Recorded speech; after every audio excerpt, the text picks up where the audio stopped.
Hi, I go by Brother Ricky. I'm a former member of the Faithful Remnant Church led by Jesus' own two witnesses, Petrus Romanus and Mary Romanus.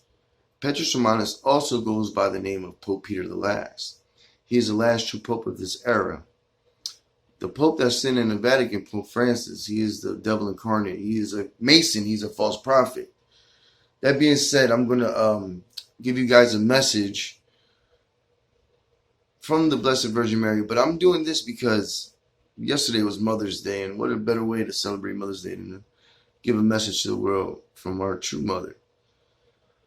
Devotion to Mother Mary, Queen of Heaven, as the Most High true God has so generously bestowed upon her, that honor is not worship or idolatry, for she is an intercessor in heaven, and you can lift up your prayers to her, as she will represent them to her Son Jesus, purified. She is the Mother of God, but does not claim any equality to God.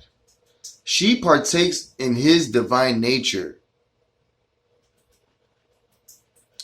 In Luke 1:26 and 28 it says, in the 6th month, the angel Gabriel was sent from God to a city of Galilee named Nazareth, to a virgin betrothed to a man whose name was Joseph, of the house of David. And the virgin's name was Mary. And he came to her and said, Hail, full of grace, the Lord is with you. And she is the blessed woman to have ever lived. And she is the most blessed woman to have ever lived on the face of the earth. And when Elizabeth heard the greeting of Mary, the babe leaped in her womb, and Elizabeth was filled with the Holy Spirit. And she exclaimed with a loud cry, Blessed are you among women, and blessed is the fruit of your womb. That is Luke 1:41 through 42. She endured great suffering as she watched her son be hated, mocked, accused, and ridiculed by many. She is the mother of all mankind, because Jesus Christ the Lord gave her to the world as a gift. When Jesus saw his mother and the disciples whom he loved standing near, he said to his mother, Woman, behold, your son. Then he said to the disciples, Behold, your mother. And from that hour the disciples took her to his own home.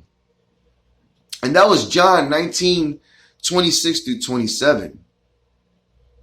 But the Protestants will not acknowledge the Blessed Virgin Mary and her pivotal role in salvation's history. They would rather ignore her altogether. Why? Because she is in fact a holy weapon against the devil, because of her purity. So when you are praying the Holy Rosary and you are tempted with unclean thoughts, know that it is the enemy who is tempting you to defile the image of the Blessed Virgin Mary in your hearts, because that's what he does. He hates the mother of the Most High true God with a passion. And that is why he feeds people impure thoughts and lustful desires. Look around you at the Look at the scantily clad men and women, and their forms leave no room for the imagination. They have become objects of desire, and that is not how the Creator made men and women. Blessed are the pure of heart, for they shall see the Most High true God. Blessed are the pure in heart, for they shall see God. That was Matthew 5:8. And so those who are perverse in their hearts, filled with lustful thoughts, cannot see the Most High true God for who he truly is. They can only condemn his testimony and bring condemnation on themselves in doing so. They can only condemn the Most High true God, moving through his testimony and his two witnesses, bringing condemnation on themselves. The Most High true God condemns no one, but the words have judged them, and the words of the testimony have judged them. I will put enmity between you, the serpent, and the woman, and between your seed and her seed. She shall crush your head, and you, the serpent, shall lie in wait for her heel, referring to the heel of the Blessed Virgin Mary. And that was Genesis 3:15a.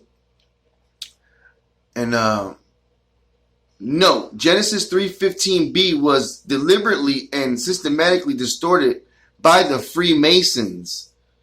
You can find out more on this link. And if you hit the link, if you go to the Blessed Virgin Mary section on the testimony, you'll know what I'm talking about.